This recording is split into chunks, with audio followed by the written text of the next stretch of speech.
What if I told you that one simple financial mistake could quietly cost the average American more than $100,000 over their lifetime without them ever realizing it? It's not buying coffee, it's not skipping investments, and it's definitely not avocado toast. The real mistake is living on monthly payments instead of building wealth. Imagine two people earning the same $75,000 salary. 20 years later, one is financially free, while the other is still living paycheck to paycheck. The difference isn't income, it's how they use their money. Millions of Americans finance cars, phones, furniture, and even everyday purchases, believing the monthly payment is affordable.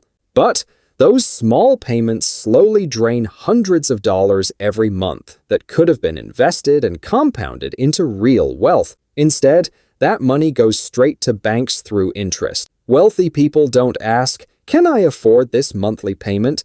They ask, "What will this cost me over the next 10 or 20 years?" That single mindset shift can be worth tens of thousands of dollars. So, before your next purchase, ask yourself one question: am I buying freedom, or am I buying another monthly payment? If you want to avoid the money mistakes that keep millions of Americans broke and learn how the wealthy actually build long-term wealth, subscribe now, because the next financial decision you make could change your future forever.